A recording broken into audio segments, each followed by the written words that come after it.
2వ అధ్యాయము 20వ వచనం.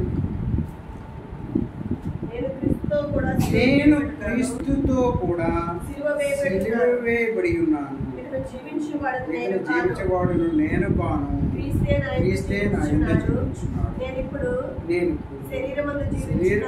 జీవించుచున్న జీవితం నన్ను ప్రేమించి నా కొరకు తను అప్పగించుకున్న దేవుని కుమారుని యందు విశ్వాసము జీవించుచున్నాను.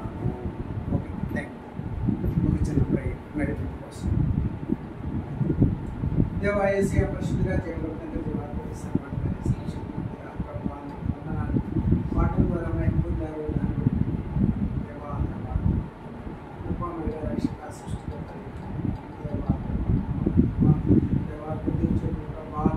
వాక్యం చూసిన వాటి ప్రకారంగా ఆరాధన చేయడం ప్రభా, మా ఆరాధన అంతా మమ్మల్ని దీవించండి.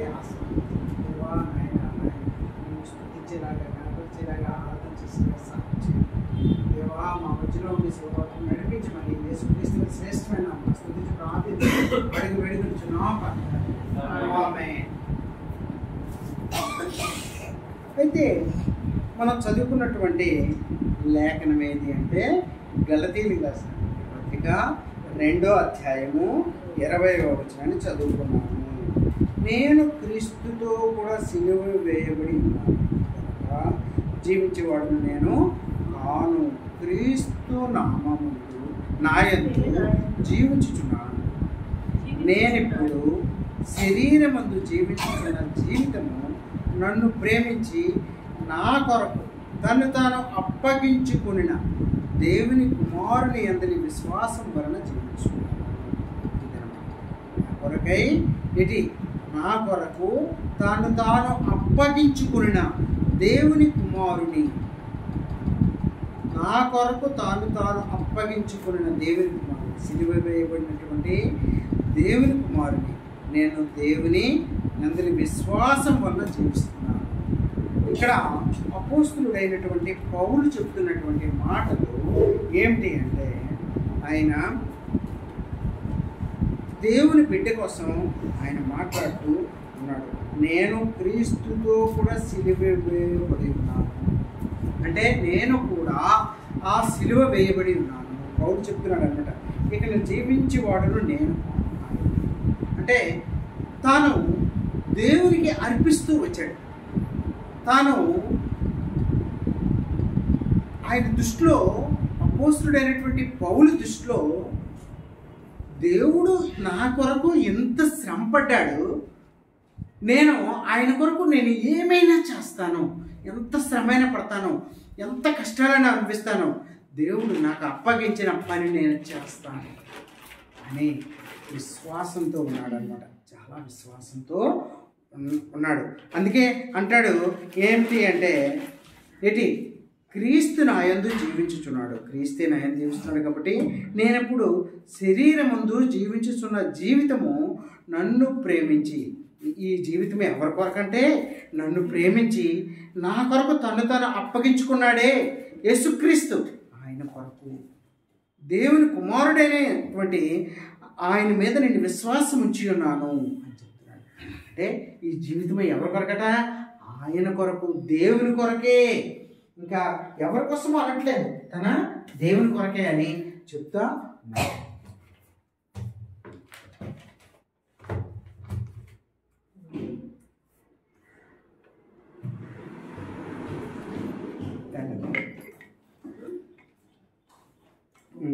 అయితే అపోస్తుడైనటువంటి పౌలు ఎంత డెడికేషన్తో ఆయన ఆరాధన చేస్తున్నాడంటే, ఈ జీవితం నాది కాదు, ఈ జీవితము ఎవరిది అంటే యేసుప్రభుది, యేసుప్రభుది అని చెప్తున్నాడు. ఈ జీవితం నాది కాదు, యేసుప్రభు, ఈ జీవితము యేసుప్రభుదే, యేసుప్రభు కొరకే. నేను బ్రతికినా చనిపోయినా నేను ఏది చేసినా యేసుప్రభు కొరకే నా జీవితము అని చెప్తూ ఉన్నాడు. అంటే దేవుని ఎంత ప్రేమిస్తున్నాడంటే అపోస్తుడైనటువంటి పౌలు అందుకే దేవునికి తన శరీరాన్ని కాదు సర్వస్వాన్ని అర్పించుకున్నాడు. కష్టాలు వచ్చినప్పుడు, శ్రమలు వచ్చినప్పుడు, అతను జైల్లో ఉన్నప్పుడు ఎప్పుడు కూడా ఆ కష్టాల్లో కూడా ఇంకా అక్కడ ఎవరైతే సువార్త చెప్తారో వాళ్ళకి జైల్లో పెడతాం, కొడతాం, వాళ్ళని సింహపూర్లో వేస్తాం, వాళ్ళకి ఎన్ని శిక్షలు వేసినా ఆయన ఒకటే దేవుని వైపు చూస్తూ నడుస్తూ వచ్చాడు. దేవుని బ్రతుకుతూ వచ్చాడు. నీవు నేను మన జీవితాలు ఎలా ఉన్నాయి, అసలు మనము నమ్మకంగా ఉన్నామా లేదా ఏంటి? ఆయన చాలా నమ్మకంగా ఉన్నాడు. కీర్తనలో ఒకసారి చూడండి.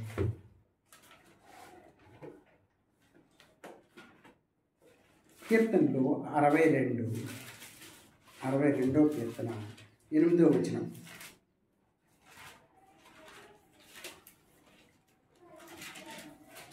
జనులారా ఎల్లప్పుడూ ఆయన యందు నమ్మిక ఉంచుడి, ఆయన సన్నిధిని మీ హృదయములు కమ్మురించుడి. దేవుడు మనకు ఆశ్రయము.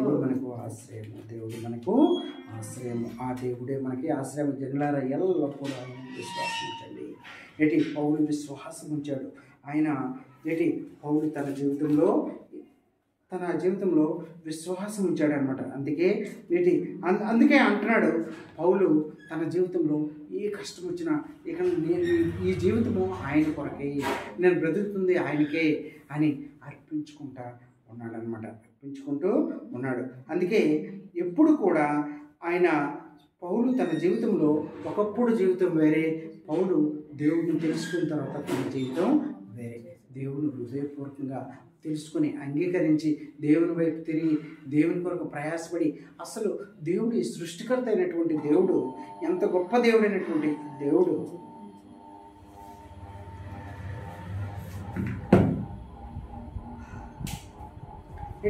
అయితే సృష్టి అంతటినీ కూడా సృష్టించినటువంటి ఈ దేవుడు మనం ఒకసారి చూసినప్పుడు ఆయన కీర్తనలో 74వ కీర్తన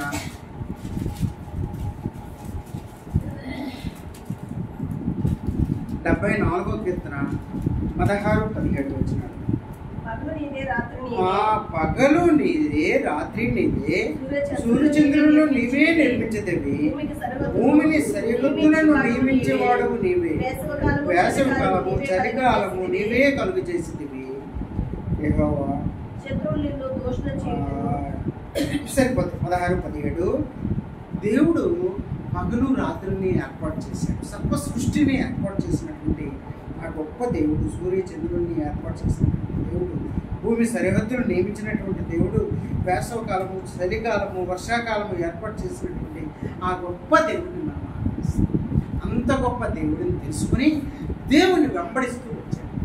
నేను మన జీవితంలో ఎలా దేవుడు, మనం నిజమైనటువంటి దేవుడిని, నిజమైన సృష్టికర్తని, భూమిని ఆకాశాన్ని సృష్టిని పగలు రాత్రిని సూర్యచంద్రుల్ని ఏర్పాటు చేసినటువంటి ఆ గొప్ప దేవుడిని మనము ఆరాధిస్తున్నామా?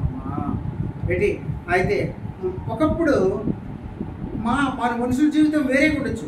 పౌలు కూడా ఒకప్పుడు జీవితం చాలా డిఫరెంట్గా ఉంది. ఒకప్పుడు ఎవరైతే క్రీస్తు బిడ్డలు అన్నారో వాళ్ళని హింసిస్తూ వచ్చాడు, చంపుతూ వచ్చాడు, కొడుతూ వచ్చాడు. తర్వాత ఎప్పుడైతే దేవుడిని తెలుసుకున్నాడో దేవుడిని వెంబడిస్తా వచ్చాడు. అయితే ఆ విధంగా ఒకప్పుడు పాపం చేసినటువంటి వాళ్ళం. అయితే ఒకప్పుడు మన జీవితం ఎలా ఉండేది ఒకసారి చూసినప్పుడు 53వ కీర్తన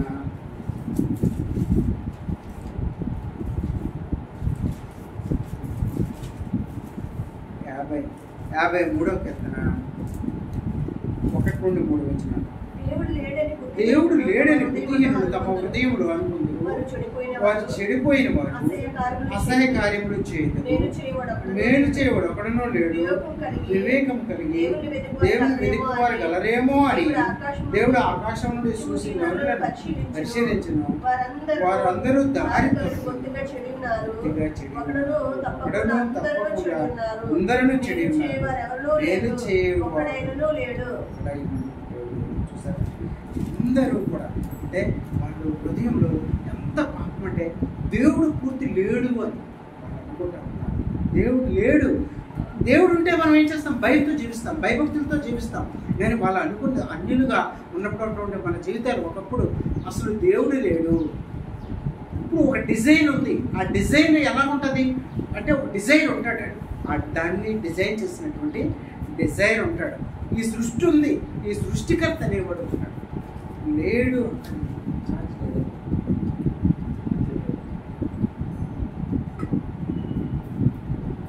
అదనమాట. ఒక డిజైన్ ఉన్నప్పుడు ఆ డిజైన్ చేసినటువంటి ఒక వ్యక్తి ఎలాగైతే ఉంటాడో, ఈ సృష్టి ఉంది అంటే భూమి, ఆకాశము, సర్వ సృష్టి రెడీ. ఈ సృష్టి అంతా మనుషులు పుట్టడం, పెరగడం, చనిపోవడం, ఇదంతా ఒక సృష్టి ఉందంటే సృష్టికర్త అనేవాడు ఉంటాడు. సృష్టికర్త అనేవాడు ఉంటాడని గ్రహించలే. అందుకే ఏమన్నాడంటే, వారు చెడిపోయిన వారు, అసహాయ కార్యములు చేయవారు, మేలు చేయవాడు ఒక్కడను లేడు, కూడా మేలు చేయడానికి లేడు.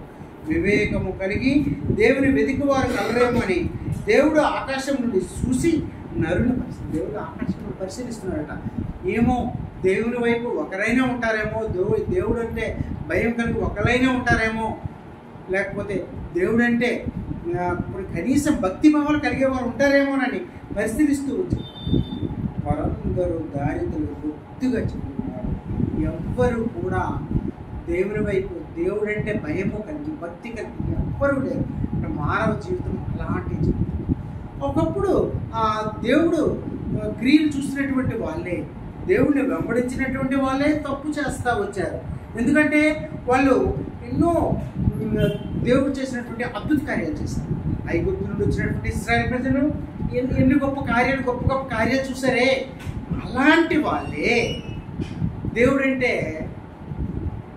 దేవుడంటే వాళ్ళు విశ్వాసం లేకుండా దేవుడు చేసిన ఇంత గొప్ప కార్యాలు చూసే. అప్పుడు ఏమైంది?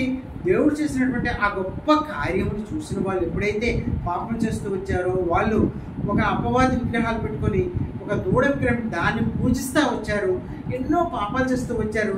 కాబట్టి వాళ్ళు ఎవ్వరూ కూడా కనాను దేశం చాలా మధ్యలోనే వాళ్ళు ఆత్మవుతూ వచ్చారు, చనిపోతూ వచ్చారు. మధ్యలోనే వాళ్ళు ఎంతో చాలా మంది చనిపోతూ వచ్చారు.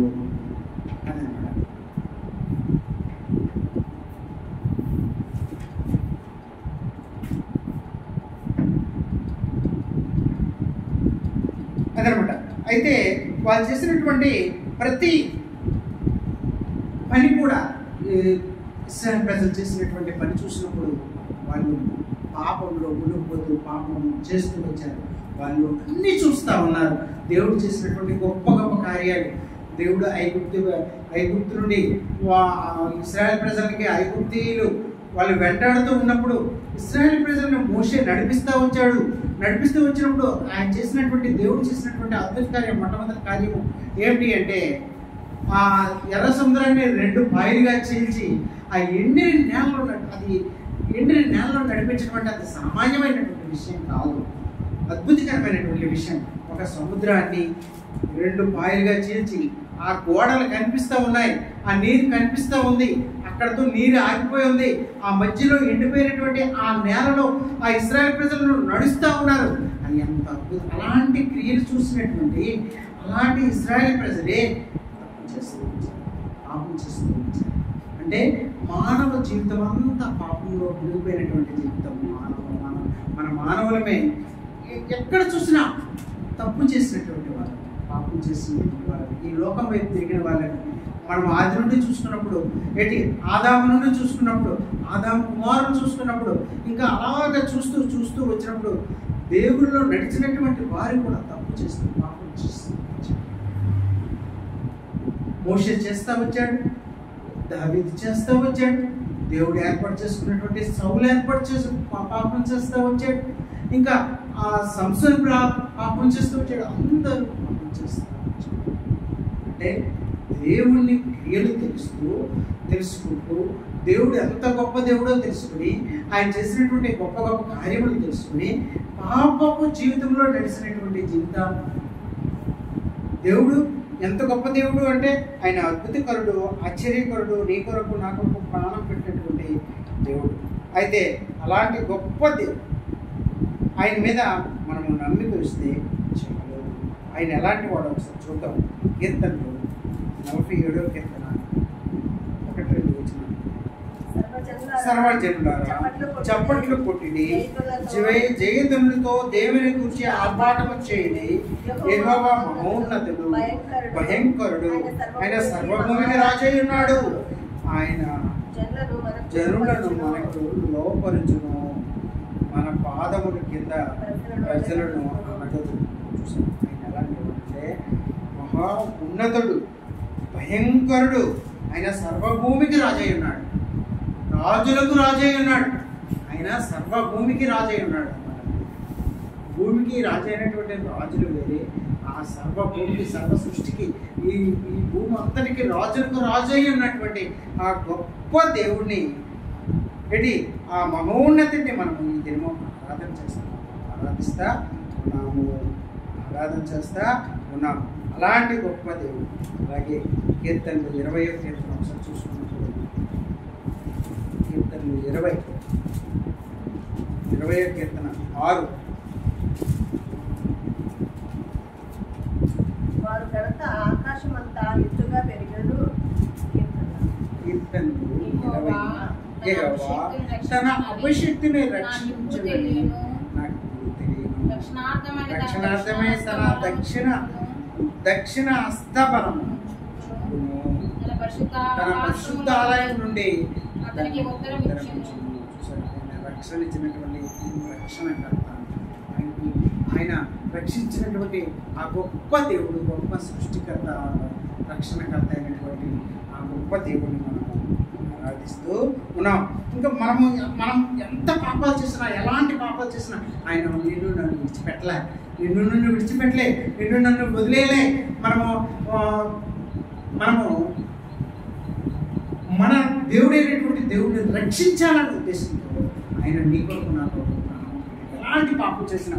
చూడండి ఒకసారి 19వ రోజు రాస్తాడు.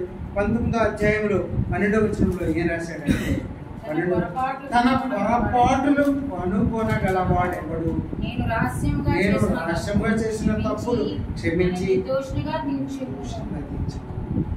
అంటున్నాడు. ఏంటి, నేను చాలా పాపాలు రహస్యంగా చేశాను. రహస్యం చేసిన అందరూ కూడా చాలామంది రహస్యంగా చేసినటువంటి పాపాలు ఉంటాయి. చాలామంది ఇంకో కంటికి తెలియకుండా చేసిన పాపాలు ఉంటాయి. మనం 4 గోడల మధ్యలో చేసినటువంటి పాపాలు ఉంటాయి.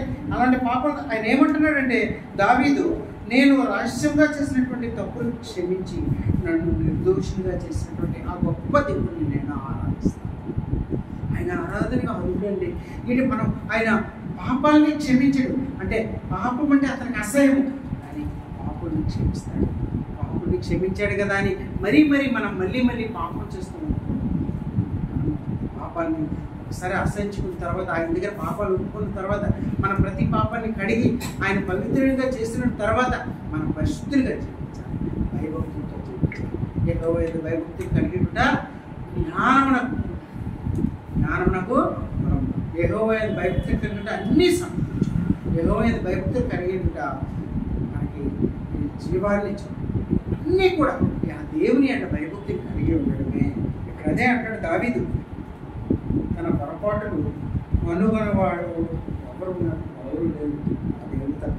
నేను రహస్యంగా చేసినటువంటి తప్పులు క్షమించి నన్ను నిర్దోషంగా చేసినటువంటి, అంటే మన అంతరంగా జరిగినటువంటి దేవుడు, మన హృదయంలో మన పాపాలన్నింటినీ కూడా తెలుసుకుని మనం చేస్తున్న ప్రతి పాపాన్ని ఎరిగి మనల్ని కడిగి పవిత్రులుగా చేసి నిన్ను నన్ను చీకట్లో ఉన్నటువంటి మన జీవితాన్ని వెలుగులోకి తెచ్చినటువంటి ఆ గొప్ప దేవుడిని ఆరాధిస్తాం. మనము ఆరాధించే దేవుడు ఎలాంటి వాడంటే మామూలు సామాన్యమైనటువంటి దేవుడు కాదు. సృష్టికర్త, భూమిని, ఆకాశాన్ని, సూర్యుడిని, చంద్రుడిని, సర్వ సృష్టిని సృష్టించినటువంటి ఆ సృష్టికర్తను మనము ఆరాధిస్తున్నాం. మళ్ళీ మనము పాపులమని తెలిసి మన ప్రతి పాపాన్ని కడిగి మనం పవిత్రులుగా చేసి ఆయన ఈ లోకానికి వచ్చి కలువరిశిలువలో సిలువేయబడి నీ కొరకు నా కొరకు పెట్టి కలువరిశిలువలో సిలువేయబడినటువంటి ఆ గొప్ప సృష్టికర్తని ఒకప్పుడు మన జీవితాలు చూసినప్పుడు ఒకప్పుడు దేవుడు అనేవాడు లేడు, దేవుడు అనేవాడు దూరంగా ఉన్నాడు. కానీ దేవుడు తన కుమారుడిని ఈ లోకానికి పంపించిన తర్వాత మనకు దగ్గరయ్యాడు. అంతకుముందు వాక్యం అనేది ఉండేది. ఒకప్పుడు అక్కడ ఉన్నటువంటి ఆ రోజుల్లో, పాత రోజుల్లో చూసుకున్నప్పుడు ప్రవక్తల ద్వారా నేను మాట్లాడేవాడు, నీతో నాతో మాట్లాడేవాడు కాదు. ఏంటి ప్రవక్తల ద్వారా మాట్లాడి ప్రవక్తలను పంపించి ప్రవక్తని రాజుతో కానీ అక్కడ ఉన్నటువంటి మనుషులతో మాట్లాడేవాడు. కానీ దేవుడు ఎప్పుడైతే నీకు నాకు దగ్గరగా వచ్చాడో, నీకు ఈ లోకానికి వచ్చాడో, ఏంటి ఆయన మానవ శరీరాన్ని అంటే ఎలా వచ్చాడంటే తను తగ్గించుకొని ఎలా వచ్చాడంటే యాకోబు ఒకసారి చూద్దాం.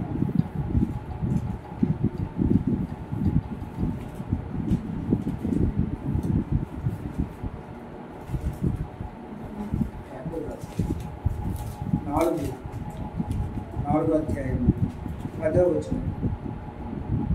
ప్రభు దృష్టికి మిమ్మల్ని మీరు తగ్గించుకోండి, అప్పుడు ఆయన మిమ్మల్ని హెచ్చించును.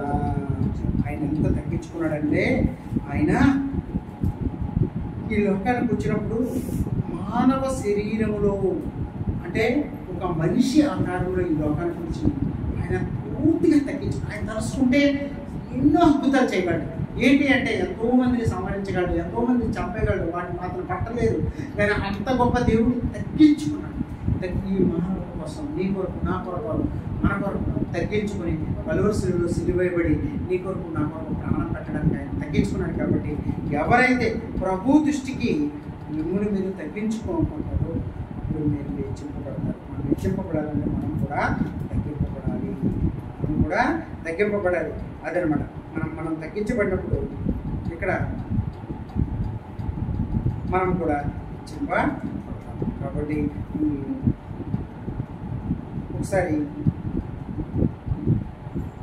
ఈ 4వ అధ్యాయంలోనే 6 నుండి ఒకసారి చదువుతాం. ఆయన దేవుడు అహంకారులను ఎదిరించి కృప అనుగ్రహించాడు అని లేఖనం చెబుతుంది. కాబట్టి దేవునికి లోబడి ఉండి అపవాదిని ఎదిరించుడి, అప్పుడు వాడు నీ వద్ద నుండి పారిపోను. అదనమాట.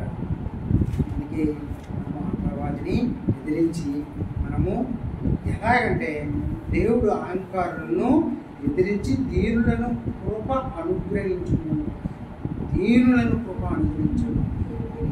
లేఖనం చెబుతుంది. కాబట్టి మనము దేవునికి లోబడి ఉన్నప్పుడు మనము ఎంత తగ్గించుకుంటే మనం అంత హెచ్చింపబడతాం.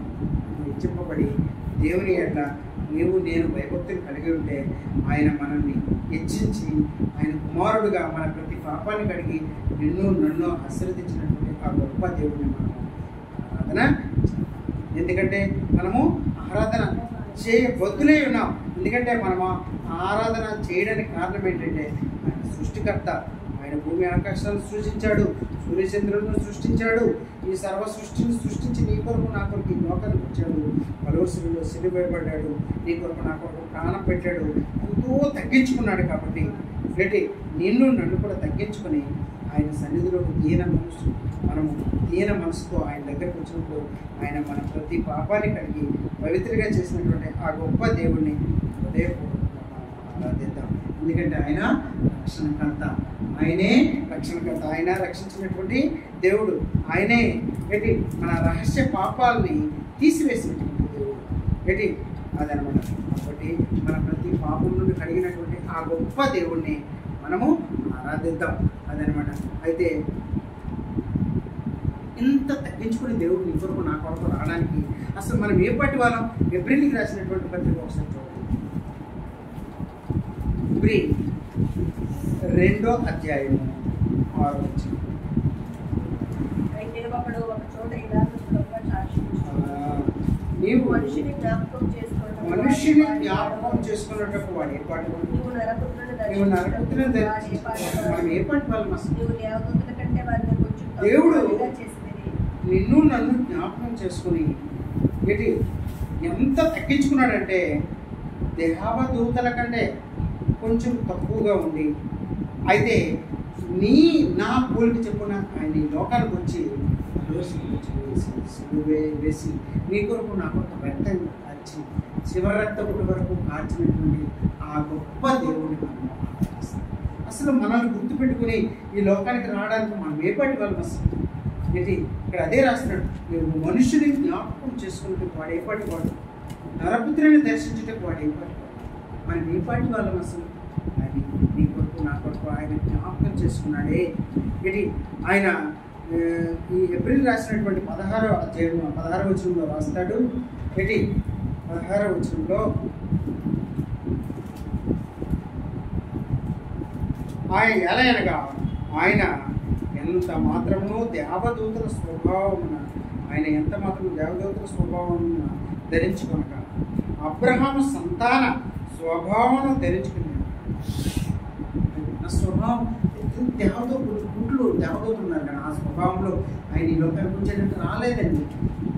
మన స్వభావం అబ్రహాం సంతానం అయినటువంటి మన స్వభావం మన పోలికి చెప్పుకున్న ఆయన కాబట్టి ఇది మనము దేవుని బిడ్డలుగా ఉంటూ మన స్వభావంలో ఆయన ఈ లోకానికి వచ్చి మన కొరకే శిలువ త్యాగం చేసినటువంటి ఆ గొప్ప దేవుడిని మనము ఆరాధిద్దాం. ఎందుకంటే ఆయన అసలు ఆయన మెయిన్ ఉద్దేశం ఏంటి అంటే ఆయన ఈ లోకానికి రావడానికి ఏంటి ఆయన మనల్ని ప్రత్యేకించి ఎన్నుకోవడానికి కారణం ఏంటి అంటే ఆయన శోధింపబడ్డాడు, ఆయన శోధనలో పడ్డాడు. ఏంటి 18వ వచనంలో రాస్తాడు. దీంట్లోని 18వ వచనంలో తాను శోధింపబడి శ్రమ పొందను కనుక శోధింపబడు వారిని సహాయము చేయగలబడే ఉన్నాడు. మనము ఆయన శోధనలో పడి శోధింపబడి ఆయన్ని శిష్యులుగా ఉంటూ ఆయన్ని సిలువుకు అప్పగించినటువంటి అలాంటి శోధనలే కాకుండా ఆ సిలువులో ఏంటి ఆ సిలువులో ఆయన చేసినటువంటి ఆ గొప్ప త్యాగం ఆయన చివరికి నీరు కూడా వాసిపోయినాడు. ఆయన శరీరము దునవేయబడది, ఆయనకి ముళ్ళు కిరీటం పెట్టారు. ఇంత శ్రమ పడినటువంటి అపవాది శోధనలు పడినటువంటి ఆ గొప్ప యేసయ్య దేవుడు ఆయన ఏమంటాడంటే తాను శోధింపబడినటువంటి ఆ శ్రమ ఆయన పొందుతూ అలాంటి శోధింపబడిన వారికి సహాయం చేయడానికి నువ్వు ఆయన దగ్గరికి వెళ్ళి ఆయన దగ్గర మోకరించి నువ్వు ప్రార్థన చేసినప్పుడు నిన్ను శోధన నుండి విడిపించినటువంటి అంటే ఆ శోధన నుండి విడిపించడానికి ఆయన చేసినటువంటి ఆ గొప్ప త్యాగం అన్నమాట. అంటే నీవు నేను ఆ సిలువులో ఆ సిలువు రక్తంలో కడిగినప్పుడు ఆయన బిడ్డగా మనం ఉంటూ ఆయన కొరకు మనం శ్రమ పడాలి. ఆయన కొరకు మనము మన జీవితాంతం కూడా ఆయన అప్పచెప్పినటువంటి ఆయన కొరకే ఆయన ఇచ్చినటువంటి ఆయన చెప్పినటువంటి ఏంటి ఆజ్ఞలు ఏంటంటే నీ పూర్ణ హృదయంతో పూర్ణ ఆత్మతో నన్ను ప్రేమించు, అందుకని నీ పొరుగు వారిని ప్రేమించు. మనం ఆయన ఇచ్చినటువంటి ఆజ్ఞలు మనం పాటించాలి. ఆయన తాలూకు ఉద్దేశం అది. ఆయన ఇన్ని చేసినట్టు మన కోసం మన కొరకే ఇన్ని చేసినటువంటి ఆ గొప్ప దేవుడిని మనం ఈ మాత్రం చేయలేమా? దేవుని కొరకు మనం ఈ మాత్రం శ్రమపడలేమా? తప్పకుండా చేయగలం. కాబట్టి మనం అందరం కూడా ఆయన చేసిన గొప్ప గొప్ప కార్యాలు జ్ఞాపకం చేసుకొని వాటి కోసం మనము ఆరాధన చేస్తాం. ఆయన చేసిన గొప్ప కార్యాలు ఏంటి? ఆయనకు ఇశ్రాయేలు ప్రజల్ని నడిపించినప్పుడు చేసినటువంటి ఆ గొప్ప కార్యాలు, గొప్ప అద్భుత క్రియలు, ఎర్ర సముద్రాన్ని 2 పైరేసి 8 నెలల్లో నడిపించినటువంటి దేవుడు, పెట్టి సూర్యచంద్రుల్ని ఆపినటువంటి దేవుడు, నీ కొరకు నా కొరకు ఈ లోకానికి వచ్చాడు. నీ రూపంలో నా రూపంలో మనిషి రూపంలో వచ్చాడు. ఈ లోకానికి వచ్చి పలువురు సిలువ వేయబడి నా కొరకు ప్రాణం పెట్టినటువంటి గొప్ప దేవం. పెట్టి సూర్యుడిని చంద్రుడిని సర్వ సృష్టిని ఏర్పాటు చేశాం, కాలాలను ఏర్పాటు చేసాం. వర్షాకాలం, ఎండాకాలం అని, శీతాకాలం అని ఆ కాలాల్లో నన్ను ఏర్పాటు చేసుకున్నటువంటి దేవుడు. తల్లి గర్భంలో పడినప్పుడు దేవా నన్ను ముదసలైనంత వరకు నన్ను విడిచిపెట్టక ఎత్తుకొని ముదాడినటువంటి గొప్ప దేవ నీకు వందనాలు. నా ప్రతి ఆపద నుండి, ప్రతి కష్టాల నుండి, ప్రతి ఆపద నుండి కూడా నన్ను బయటికి తీసుకుని వచ్చి నా చేయబట్టి నడిపించి నన్ను ఆదరించి నా ప్రతి పాపాన్ని కడిగి నన్ను నడిపిస్తున్నటువంటి గొప్ప దేవాన్ని నీవు రక్షణ ఇచ్చినటువంటి దేవుడు. ఈ లోకంలో ఎంతో మందికి లేనటువంటి ఆ గొప్ప భాగ్యాన్ని నాకు ఇచ్చాను. ఆ రక్షణ బట్టి నీకు వాటన్నిటిని బట్టి మనము ఆరాధన చేద్దాం. ఎందుకంటే ఆయన రక్షకుడు, రక్షించే దేవుడు, ఆయన రాజు అయి ఉన్నాడు సర్వ సృష్టికి. ఆయన నీ కొరకు నా కొరకు త్యాగం చేసినటువంటి ఆ సిలువ త్యాగమును బట్టి ఆయన వందనాలు చేసుకున్నాడు. ఆయన ఎంతో తగ్గించుకున్నాడు. ఆయన తగ్గించుకొని ఆయన కొట్టినటువంటి దెబ్బల ద్వారా నీకు నాకు స్వస్థత దాన్ని బట్టి మనం ఆయన్ని వందనాలు చేసుకుంటాం, ధన్యవాదాలు చేసుకుంటాం, ఆయన కృతజ్ఞతాస్తుతులు చెల్లిస్తూ ఆయన చేసినటువంటి గొప్ప కార్యం బట్టి ఈ దినము నీకు నాకు ఒక నిరీక్షణ ఉంది. మనము లోకానికి వారసులు అవుతామని నిరీక్షణ ఉంది. దాన్ని బట్టి దేవునికి వందనాలు చేసుకుంటూ మనందరం ఒకరి తర్వాత ఒకరు అవుతాం. ఎందుకంటే ఆయన గొప్ప సృష్టికర్త, గొప్ప దేవుడైనటువంటి దేవుడు కాబట్టి. కీర్తనలు 86, 8, 9 ఒకసారి చూసుకుని మనము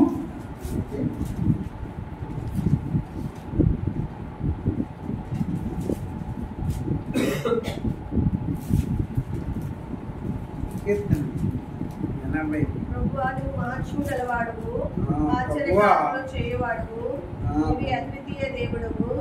ప్రభువా దేవతల్లో నీ వంటి వాడు లేరు, నీ కార్యములు సరైన కార్యములు లేవు. మనం జ్ఞాపకం చేసుకుని ప్రభువా నువ్వు మహాత్మ్యం గలవాడు, ఆశ్చర్య కార్యములు చేయగలవాడు, నీవే ద్వితీయ దేవుడు. ప్రభువా దేవతల్లో నీ వంటి వాడు ఎవరు, నీ కార్యములు సరైనటువంటి కార్యములు లేవు. సముద్రాన్ని 2 బయలుగా చేసినటువంటి అలాంటి కార్యం ఎవరు చేయగలరు? సూర్యుడిని చంద్రుడిని ఆపినటువంటి ఆ దేవుడు ఏంటి ఎంతో మంది ప్రాణాలు చనిపోయినటువంటి రాజుని లేపినటువంటి దేవుడు, ఎంతో మందికి స్వస్థపరిచినటువంటి ఆ దేవుడు, అలాంటి గొప్ప కార్యము చేసినటువంటి గొప్ప అద్వితీయుడు తండ్రి. ఇలాంటి కార్యం చేయమని ఎవరు ఏ దేవుడు ఇవే మా సృష్టికర్త అని ఆయనకి ఒకరి తర్వాత ఒకరు. మొదటిగా వరండాలో ఉన్న వాళ్ళు, తర్వాత వాళ్ళందరూ ఆరాధించారు.